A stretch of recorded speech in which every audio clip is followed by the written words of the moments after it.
Hello everyone, welcome to my channel. My name is doctor Shashi Prabha. आज की इस video में हम लोग बात करने वाले हैं T test for independent means और ग्रुप्स। पिछले वाले वीडियो में हमने बात किया था about the basic introduction of T test कि टी टेस्ट क्या होता है, किन कंडीशंस में हम अप्लाई करते हैं, उसकी कैरेक्टरिस्टिक्स क्या है, कितने टाइप्स का है। एक जो इंट्रोडक्शन है उसका जो बेसिस है वो हम ऑलरेडी डिस्कस कर चुके हैं, तो आप लोग उसका जो लिंक है वो आई बटन में देख सकते हैं और उसका लिंक मैं आपको नीचे डिस्क्रिप्शन में भी दे दूंगी। तो आप एक बार उसका जो बेसिक इंट्रोडक्शन है वो आप लोग देख लीजिए। और जिन लोगों ने अभी तक मेरे चैनल को सब्सक्राइब नहीं किया है, चैनल को सब्सक्राइब जरूर कीजिए ताकि आपको सारे अपडेट्स मिलते रहें। एंड आज की इस वीडियो में हम बात करेंगे टी टेस्ट जो इंडिपेंडेंट मीन्स का है उसको हम किस तरीके से कैलकुलेट करेंगे। तो मैंने पिछले वीडियो में बोला था कि टी टेस्ट जो है वो 3 कंडीशंस के अंदर कैलकुलेट किया जाता है। तो हम टाइप्स ऑफ, अगर टी टेस्ट की बात करें तो 3 टाइप्स ऑफ टी टेस्ट हो जाते हैं। तो फर्स्ट जो उसका टाइप है वो अपना क्या है, T test for independent means और ग्रुप्स। अब देखिए, सबसे पहले थोड़ा सा इसका हम मतलब समझ लेते हैं कि इसका मतलब क्या हुआ कि टी टेस्ट जो है वो इंडिपेंडेंट मीन्स और ग्रुप्स के लिए कैसे हुआ।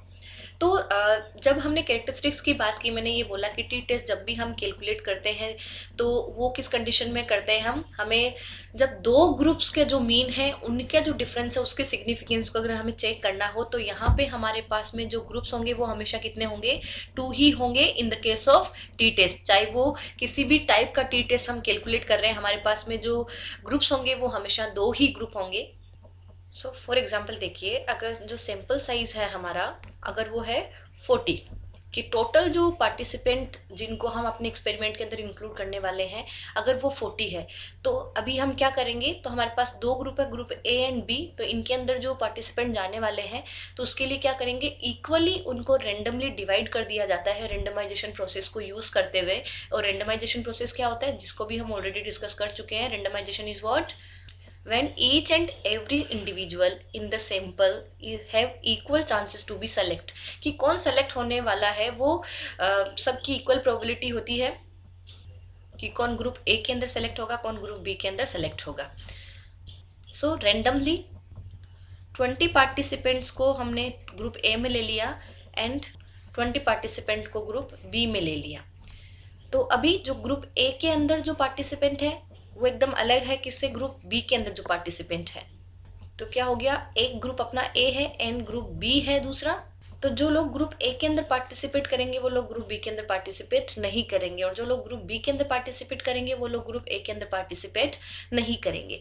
इसी वजह से हम क्या बोलते हैं, इसको इंडिपेंडेंट ग्रुप बोलते हैं कि दोनों ही अलग अलग ग्रुप्स हैं। तो अब इनका जो मीन आएगा, जो मीन 1 आएगा यहाँ पे ए ग्रुप का, एंड जो ग्रुप बी है उसका जो मीन आएगा वो उसको हम क्या बोलते हैं, मीन 2 आएगा। तो ये जो दोनों मीन्स है वो भी क्या होंगे, इंडिपेंडेंट होंगे, इसीलिए इसको हम क्या बोलेंगे, इंडिपेंडेंट मीन्स।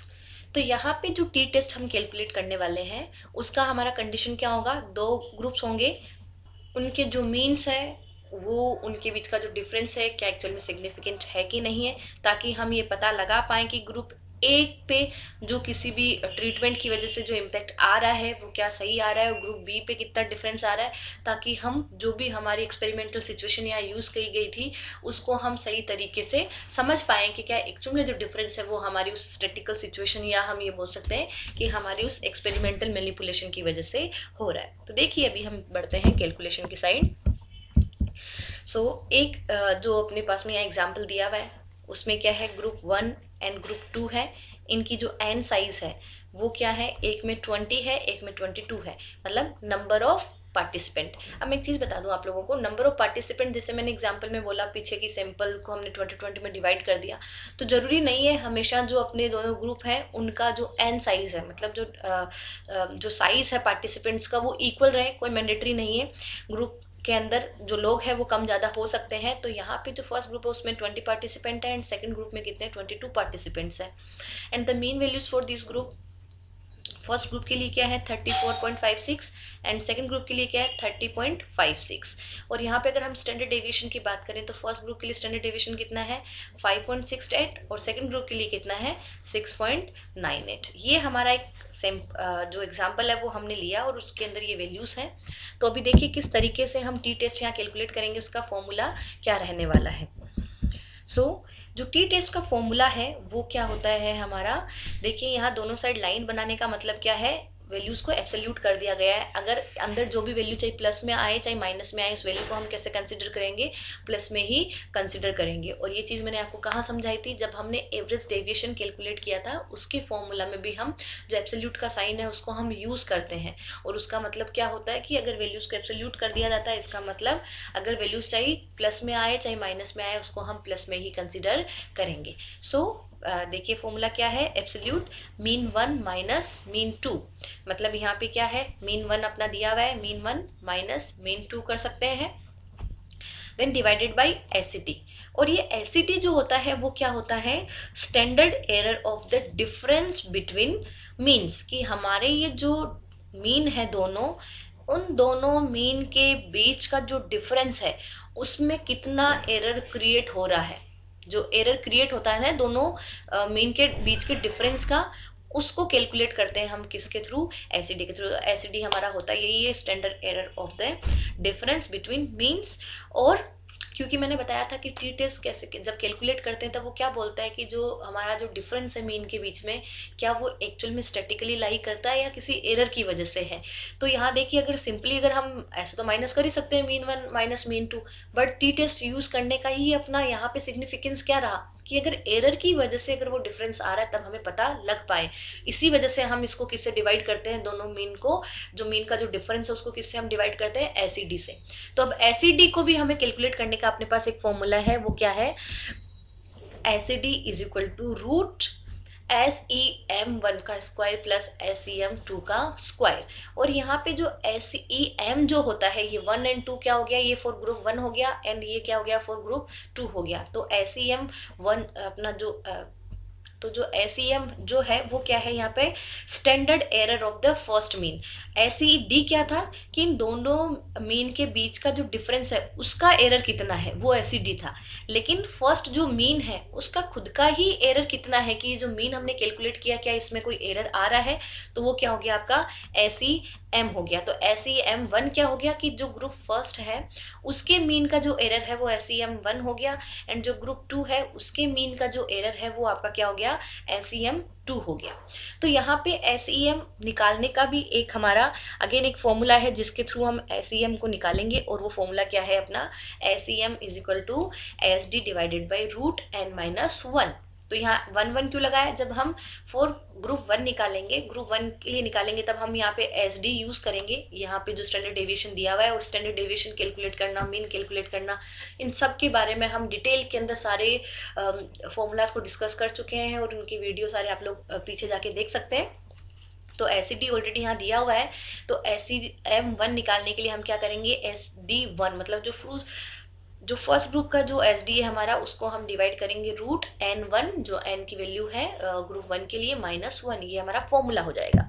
एंड SEM2 के लिए क्या हो जाएगा, सिमिलरली SD2 डिवाइडेड बाय क्या होगा, रूट n2 -1। तो ये क्या हो गया, एक तरीके से हमारे जो टी टेस्ट है उसका कंप्लीट फॉर्मूला हो गया। एंड साथ ही साथ जब हम टी टेस्ट निकालते हैं तो जब इसकी जो टेबल होती है जहाँ पे हम सिग्निफिकेंस को चेक करते हैं, तो वहाँ पे टी टेस्ट की वैल्यू को सिग्निफिकेंस चेक करने के लिए हमें चाहिए होता है और डिग्री ऑफ फ्रीडम, जो मैंने पीछे बात की थी आप लोगों से कि डिग्री ऑफ फ्रीडम हमारे लिए बहुत जरूरी चीज है यहाँ पे निकालने के लिए।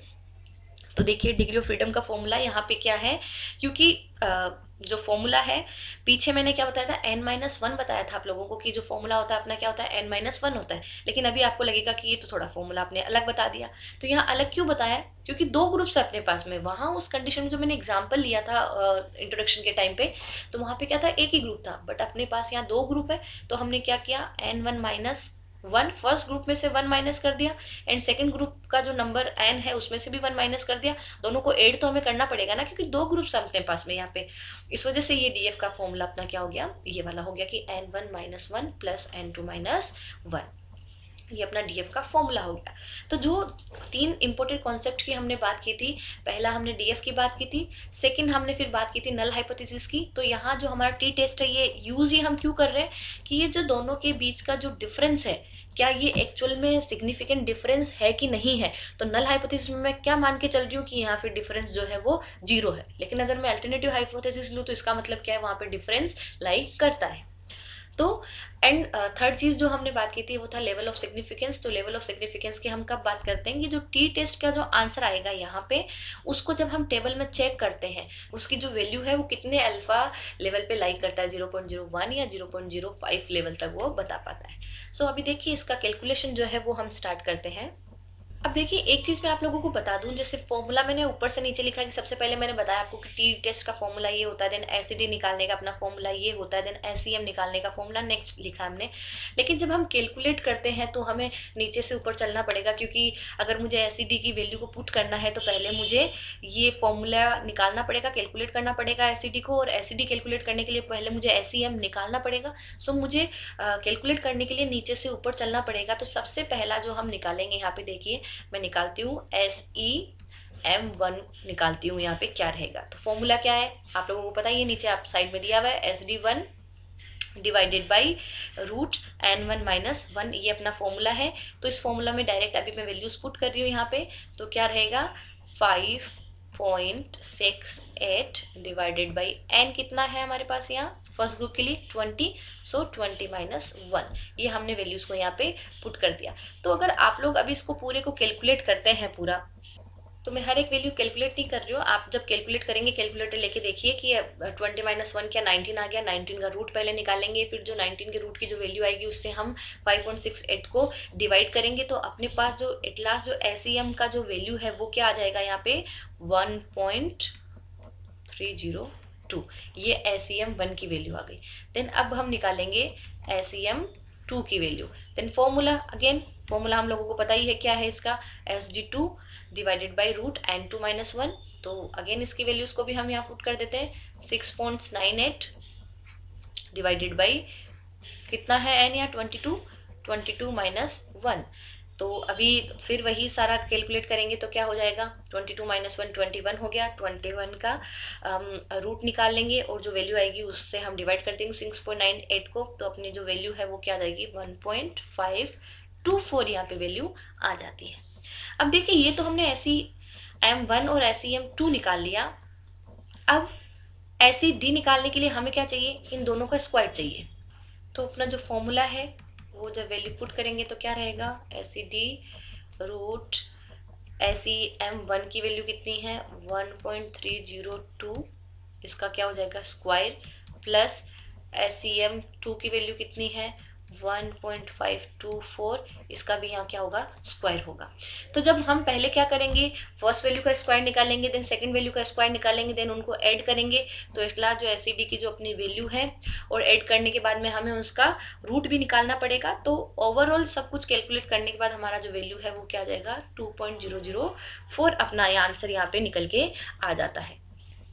तो आप लोग कैलकुलेट करके देख लीजिए। तो ये अपना क्या आ गया एसिडी आ गया। देन अभी जो लास्ट फॉर्मूला वो क्या है अपना टी टेस्ट का, तो टी इज इक्वल टू, अब मैं क्या करूंगी मीन वन कितना है 34.56 माइनस मीन टू कितना है 30.56, ये हो गया डिवाइडेड बाई हम क्या करेंगे 2.004। तो जो टी टेस्ट की जो वैल्यू है वो आगे अभी 34.56 माइनस 30.56 करेंगे तो क्या होगा 4। ऑलरेडी वैल्यू 4 में आई है, तो एब्सोल्यूट में भी वैसे ही प्लस में हो चाहे माइनस में हो हमें प्लस में ही रखना है, तो ये ऑलरेडी अपनी वैल्यू प्लस में ही है। तो 4 डिवाइडेड बाई 2.004, तो अपनी जो टी टेस्ट की जो लास्ट वैल्यू है वो क्या आ जाएगी यहाँ पे 1.996, अपना जो लास्ट आंसर जो निकल के आ गया वो यहाँ पे कैलकुलेट हो गया है। तो टी टेस्ट की जो वैल्यू है अपनी वो कितनी आई है 1.996 आई है। तो अभी हमें ये देखना है क्या ये जो वैल्यू आई है डिफरेंस की दोनों मीन के, क्या वो सिग्निफिकेंट है कि नहीं। तो इस सिग्निफिकेंस को चेक करने के लिए हमें क्या करना पड़ेगा, हमें DF निकालना पड़ेगा। तो DF निकालने के लिए फॉर्मूला हमें पता ही है, तो यहाँ पे हम N1 N2 की वैल्यूज को पुट करेंगे तो क्या होगा 20 माइनस 1 प्लस 22 माइनस 1, और इनको माइनस करेंगे 19 बचेगा, इसको माइनस करेंगे 21 बचेगा। तो यहाँ पे जो अपना DF का जो आंसर है वो कितना आ जाएगा 40 आंसर DF का यहाँ पे आ जाएगा। तो देखिए अपने पास यहाँ DF की वैल्यू आ गई है और हमारे पास में यहाँ टी टेस्ट की भी वैल्यू आ गई है। तो अब ये दोनों वैल्यू आने के बाद में एक टेबल होती है टी टेस्ट की जिसके लिए हम सिग्निफिकेंस को चेक करते हैं। तो उस टेबल के अंदर जाके जब हम वैल्यू को देखेंगे DF कितना है 40।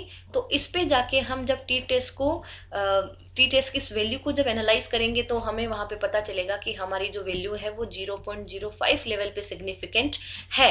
सिग्निफिकेंट होने का मतलब क्या हो गया, यहाँ पे फिर अपनी जो नल हाइपोथेसिस वो रिजेक्ट हो गई, क्योंकि वहां पे उसमें नो डिफरेंस की बात कर रहे हैं, बट हमारा जो आंसर है वो क्या बोल रहा है, 0.05 लेवल पे सिग्निफिकेंट है ये डिफरेंस। इसका मतलब यहाँ पे नल हाइपोथेसिस को रिजेक्ट कर दिया और अल्टरनेट हाइपोथेसिस पे आगे हम काम करेंगे। और ये क्या बोलता है कि जो दोनों वैल्यूज जो अपने पास में है, मीन की जो वैल्यूज दोनों ग्रुप के लिए, ये जो डिफरेंस यहाँ पे है वो सिग्निफिकेंट डिफरेंस है।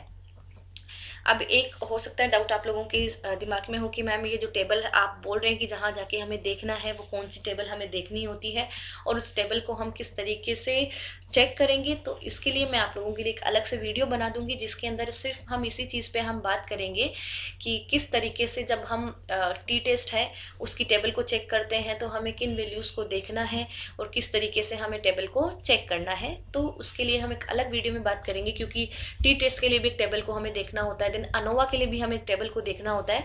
लास्ट में अपना ये आंसर आने के बाद में उस टेबल के बेसिस पे ही हमें लास्ट में पता चलता है कि कौन से लेवल पे हमारा जो आंसर है वो सिग्निफिकेंट है या सिग्निफिकेंट नहीं है। सो इस वीडियो में बस इतना ही। अब नेक्स्ट वीडियो में जब हम डिस्कस करेंगे तब हम कैलकुलेट करेंगे T test for correlated groups.